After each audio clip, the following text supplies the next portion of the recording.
بسم اللہ الرحمن الرحیم نحمده ونصلی ونسلم علی رسولہ الکریم اما بعد۔ صراط مستقیم کورس سبق نمبر 2۔ آج کے سبق میں بھی 5 چیزیں بیان ہوں گی: قرآن کریم کی آیت، حدیث مبارک، عقیدہ، مسئلہ اور دعا۔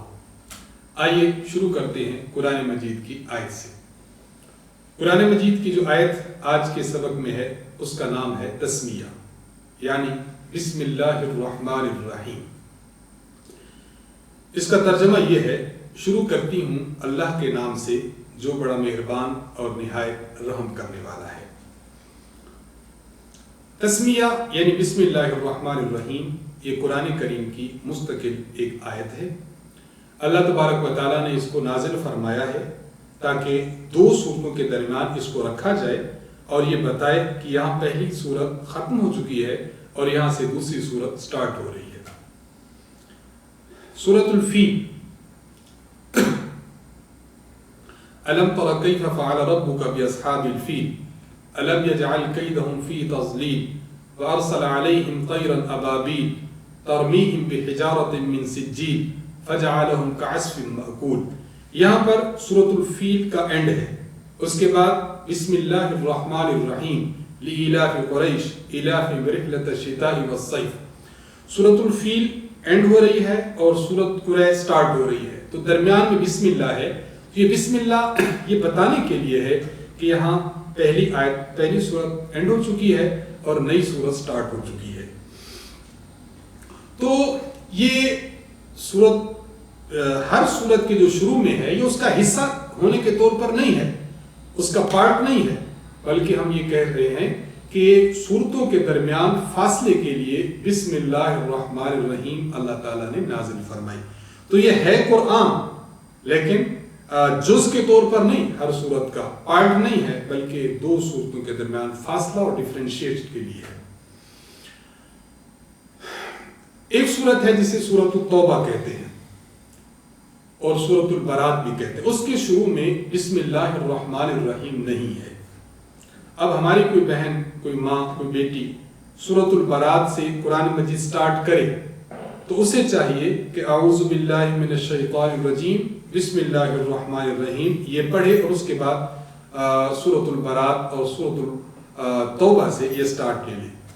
لیکن اگر وہ قرآن مجید پچھلی سورت سے پڑھتی آ رہی ہیں، یہاں پر آئی اور آگے سورۃ البراۃ شروع ہو گئی، سورۃ التوبہ شروع ہو گئی، اب یہاں پر اعوذ باللہ اور بسم اللہ نہیں پڑھیں گی، بلکہ آپ پچھلی سورت سے اسی سورت کو پڑھتے ہوئے چلی جائیں گے۔ حدیث مبارک، سنن ترمذی میں حدیث موجود ہے، عن کعب بن ایاز رضی اللہ عنہ قال سمعت النبی صلی اللہ علیہ وسلم یقول ان لکل امت فتنة وفتنة امتی المال۔ حضرت کعب بن ایاز رضی اللہ عنہ فرماتے ہیں کہ میں نے نبی اکرم صلی اللہ علیہ وسلم سے سنا، آپ نے ارشاد فرمایا ہر امت کا کوئی نہ کوئی آزمائش ہوتی ہے اور میری امت کی آزمائش مال ہے۔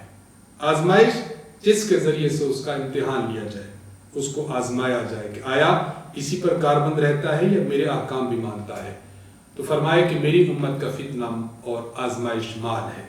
بندے کو کبھی مال دے کر آزمایا جاتا ہے کہ مال دیا ہے یہ اللہ کی احکامات کی پابندی کرتا ہے یا نہیں، اور کبھی مال نہ دے کر آزمایا جاتا ہے کہ میرے پاس مال نہیں لیکن اب میں صبر کرتا ہوں یا شکوہ کرتا ہوں۔ میں اپنی ماں، بہنوں اور بیٹیوں سے گزارش کروں گا، اللہ تبارک و تعالیٰ بہت زیادہ مال دے تو پھر بھی آپ خدا کا شکر کریں اور راہ خدا میں لٹائیں، اور خدا نہ خواستہ اگر زندگی میں ایسا دور آتا ہے کہ مال نہیں ہے تو پھر بھی اپنی زبان پر ناشکری کا کوئی جملہ نہ لائیں، بلکہ اللہ تعالیٰ کا پھر بھی شکر کرتی رہیں کہ اللہ تعالیٰ نے ہمیں باقی نعمتوں سے تو نوازا ہے، صحت سے، زندگی سے، اور ساتھ ساتھ یہ کہ زندگی کی خوشیوں سے، والدین سے، بہن بھائیوں سے، اولاد سے، تو ان چیزوں پر انسان کی نظر ہو تو پھر انسان گلے شکوے نہیں کرتا بلکہ صبر کے ساتھ زندگی گزارتا ہے۔ عقیدہ، آج کا عقیدہ ہے تقدیس ذات و صفات باری تعالیٰ. اللہ تبارک و تعالیٰ کی ذات اور اللہ تعالیٰ کی صفات یہ پاکیزہ ہیں. اس کو سمجھنے کے لیے ابتداً 3 باتیں سمجھیں. دیکھیں، ایک ہوتا ہے باڈی، ایک ہوتا ہے پارٹس آف باڈی. باڈی یعنی انسان کا جسم، پارٹس آف باڈی اعضائے جسم، اور ایک ہوتا ہے آپ کے جسم کی ضروریات جس کو لوازم جسم کہتے ہیں. جسم یہ ہمیں معلوم ہو رہا ہے جسم ہے. اعضائے جسم ہینڈز ہیں، نوز ہے، ماؤتھ ہے، فیس ہے، ہیڈ ہے، چیسٹ ہے، لیگز ہیں، ٹوتھ ہے، یہ چیزیں ہیں. اور لوازمات جسم ایسی چیزیں کہ جو انسان کے جسم کے لیے ضروری ہیں. کھانا ہے، پینا ہے، سونا ہے، جاگنا ہے، دوڑنا ہے، چلنا ہے، دیکھنا ہے، سننا ہے. یہ 3 اشیاء ذہن میں رکھ لیں. اب عقیدہ سمجھیں. مسلمانوں کا عقیدہ یہ ہے کہ اللہ تعالیٰ جسم سے بھی پاک ہے، اللہ تعالیٰ پارٹس آف باڈی سے بھی پاک ہے، اور اللہ تعالیٰ جسم کے جو لوازمات ہیں، ضروریات، اس سے بھی پاک ہے. ہم یہ نہیں کہہ سکتے کہ اللہ کا جسم ہے، نہ. ہم یہ نہیں کہہ سکتے کہ اللہ کے ہاتھ ہیں، پاؤں ہیں، اللہ دوڑتا ہے، اللہ چلتا ہے، اللہ پھرتا ہے. نہیں.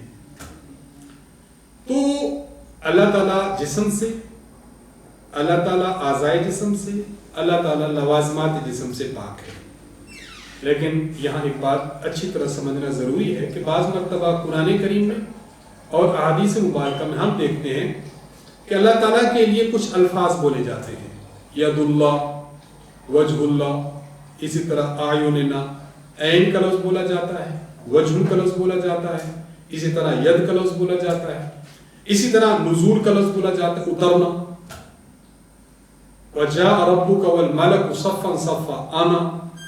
تو بعض مرتبہ قرآن میں اور احادیث میں کچھ الفاظ ایسے بولے جاتے ہیں جن سے بظاہر جن کا معنی ہوتا ہے جسم کے اعضاء والا یا جسم کے لوازمات والا.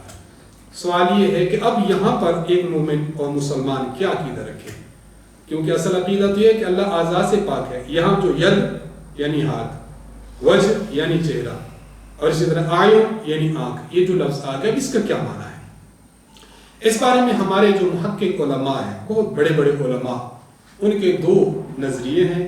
ایک نظریہ پہلے لوگوں کا جن کو ہم متقدمین علماء کہتے ہیں، اور ایک نظریہ ہے بعد کے لوگوں کا جن کو ہم متاخرین علماء کہتے ہیں. دونوں ہمارے علماء ہیں، دونوں کا نظریہ ٹھیک ہے.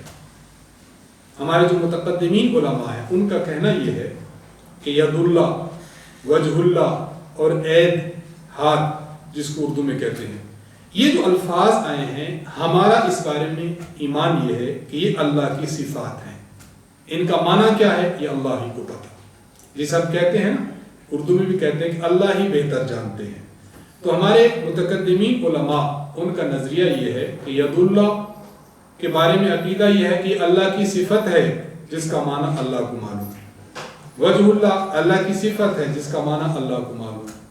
اللہ تعالیٰ کا نزول اللہ کی صفت ہے، اس کا معنی اللہ کو معلوم ہے. اور دوسرے ہمارے علماء جن کو ہم متاخرین علماء کہتے ہیں، متاخرین علماء فرماتے ہیں کہ ان کا معنی ہم حتمی طور پر، ہم ایگزیکٹلی طور پر نہیں کہہ سکتے کہ ان کا معنی یہ ہے، بلکہ ہم یہ کہیں گے کہ ہاں ہمارے ذہن کے مطابق، ہماری رائے کے مطابق، ہمارے گمان میں ان کا معنی یہ ہے. مثلا ید اللہ اس کا معنی ہے اللہ تعالیٰ کی قدرت، اور اسی طرح اللہ تعالیٰ کا نزول اس سے مراد اللہ تعالیٰ کی رحمت کا متوجہ ہونا. تو خلاصہ یہ نکلا کہ اللہ جسم سے، اعضائے جسم سے اور لوازمات جسم سے پاک ہے. لیکن جو الفاظ ید، وجہ، عین، نزول، مجیء یہ جو آئے ہیں اس سے مراد یہ اللہ ہی کو پتہ، یا اس سے مراد ہمارے ذہن کے مطابق اللہ تعالیٰ کی قدرت، اللہ تعالیٰ کی رحمت، اللہ تعالیٰ کی نگرانی، اللہ تعالیٰ کا فضل اور اللہ تعالیٰ کا کرم ہے. یہ 2 ہمارے علماء کے موقف ہیں، دونوں صحیح ہیں. ہم دونوں کو صحیح تسلیم کرتے ہوئے یہی عقیدہ رکھیں گے. اللہ تعالیٰ ہمارے عقیدوں کو درست فرمائے. میں یہاں پر ایک چھوٹی سی بات عرض کرنا چاہوں گا کہ اگر کوئی ہماری بہن، ماں اور ہماری بیٹی اس مسئلہ کو مفصلاً ڈیٹیل کے ساتھ جاننا چاہتی ہے تو ہمارے استاذ محترم حضرت متکلم اسلام مولانا محمد الیاس محمد صاحب دامت برکاتہم، انہوں نے بڑی ڈیٹیل کے ساتھ صفات باری تعالیٰ کے عنوان سے اس مسئلے کو پیش فرمایا ہے ہمارے یوٹیوب چینل پر بھی، اور اسی طرح ہمارے فیس بک کے پیج پر بھی اگر آپ وہاں سرچ کریں گے تو آپ کو ضرور مل جائے گا، اس کو بڑی تفصیل کے ساتھ بیان ہوا ہے، اس کو بھی آپ ملاحظہ فرما سکتی ہیں۔ نمبر 3 مسئلہ، نمبر 4 مسئلہ۔ پہلے سبق میں ہم پڑھ چکے ہیں نجاست کی 2 قسمیں تھیں، نجاست حقیقی اور نجاست حکمیہ۔ آج کے سبق میں نجاست حکمیہ کے متعلق ہے۔ نجاست حکمیہ ایسی نجاست جو انسان کو آنکھوں سے نظر نہ آئے، جس طرح انسان بے وضو ہو جائے یا کسی کو غسل کی حاجت ہو جائے تو ہم کہہ دیں گے کہ اس کو نجاست حکمیہ لائق ہے اور لگی ہوئی ہے۔ نجاست حکمیہ کی بیسکلی 2 قسمیں ہیں۔ نمبر 1 نجاست حکمیہ کی جو 2 قسمیں، نمبر 1 حدث اصغر اور نمبر 2 حدث اکبر۔ جیسا کہ بالکل نام سے ظاہر ہے، اصغر کا معنی ہوتا ہے چھوٹا اور اکبر کا معنی ہے بڑا۔ حدث اصغر یعنی ایسا نجاست کہ جو چھوٹی ہے، اور حدث اکبر ایسی نجاست حکمی جو بڑی ہے۔ حدث اصغر کا معنی یہ ہے کہ اگر کوئی بندہ بے وضو ہو جائے تو کہہ دیں گے اس کو حدث اصغر ہو چکا ہے، اور اگر کسی پر غسل ضروری ہو جائے تو کہہ دیں گے یہ حدث اکبر اس کو لائق ہو چکا ہے۔ حدث اصغر یعنی اگر کوئی بندہ بے وضو ہو جائے تو بے وضو ہونے کو دور کیسے کیا جائے؟ اس کے لیے 2 چیزیں ہیں۔ نمبر 1 یا تو انسان وضو کر لے تو بے وضو ہونا دور ہو جائے گا اور انسان پاک ہو جائے گا، یا یہ ہے کہ اگر وضو نہیں کر سکتا، پانی بالکل نہیں ہے، یا یہ ہے کہ اس کے بیماری کا بہت بڑا اندیشہ ہے، تو اب اس کو تیمم کر لینا چاہیے۔ یہ تو ہو گیا نجاست حکمیہ کی پہلی قسم، یعنی حدث اصغر کا حکم۔ اور حدث اکبر کا کیا حکم ہے؟ حدث اکبر کن چیزوں سے لائق ہوتا ہے؟ تو 3 چیزیں ہیں۔ نمبر 1 جنابت سے، خاوند اور بیوی ملتے ہیں، حدث اکبر لائق ہو جاتا ہے۔ نمبر 2 عورت کو جو ہر مہینے مینسز آتے ہیں تو اس سے بھی عورت پر غسل واجب ہو جاتا ہے، جب مینسز ختم ہوں گے تو اس کو پھر غسل کرنا پڑے گا۔ اور نمبر 3 جب کسی خاتون کو بچہ پیدا ہوتا ہے تو اس سے بھی جب خون جاری ہوتا ہے، نفاس کا خون اس کو کہا جاتا ہے، کم از کم تو مدت کوئی مقرر نہیں، زیادہ سے زیادہ 40 دن ہوتا ہے، تو نفاس کے جاری ہونے کی وجہ سے بھی عورت کو غسل لائق ہو جاتا ہے، یعنی حدث اکبر لائق ہو جاتا ہے، اور جب اس کا نفاس ختم ہوگا تو اس کو غسل کرنا ضروری ہوگا۔ تو یہ 3 بیسک جو ہے وہ چیزیں ہیں جن کی وجہ سے حدث اکبر لاحق ہوتا ہے۔ حدث اکبر کو دور کرنے کا بھی وہی طریقہ ہے۔ نمبر 1 انسان کو چاہیے کہ غسل کر لے، غسل کرنے سے حدث اکبر دور ہو جائے گا۔ نمبر 2 یا غسل نہیں کر سکتا، پانی موجود نہیں، یا یہ ہے کہ اس کی بیمار ہے، بیماری کے بڑھ جانے کا اندیشہ ہے، سخت سردی ہے، اگر وہ غسل کرتا ہے تو مرنے کا اندیشہ ہے، یا کسی عضو کے اور پارٹس آف باڈی میں سے کسی کے مفلوج ہونے کا اندیشہ ہے، تو پھر اب وہ تیمم کر لے گا۔ تو یہ حدث اصغر اور حدث اکبر جو نجاست حکمیہ کی 2 قسمیں تھیں، ان کا میں نے آپ کی خدمت میں حکم بیان کر دیا۔ سب سے آخر میں آج کی دعا آپ بھی پڑھتے جائیں میرے ساتھ تاکہ ہمیں یاد ہو جائے۔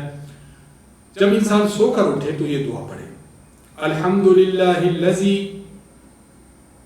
احیانا بعد ما اماتنا وإلیہ النشور۔ الحمدللہ الذی احیانا بعد ما اماتنا وإلیہ النشور۔ اس کا ترجمہ یہ ہے، تمام تعریفیں اللہ کے لیے ہیں جس نے ہمیں نیند سے جگایا اور اسی کے پاس ہم سب نے اکٹھے ہونا ہے۔ یہ 5 چیزیں تھیں، سبق نمبر 2 کی آپ کی خدمت میں پیش ہو گئی۔ توجہ سے آپ نے سنا اور مزید توجہ سے سنیں تاکہ اس کو یاد کیجئے۔ وآخر دعوانا ان الحمدللہ رب العالمین۔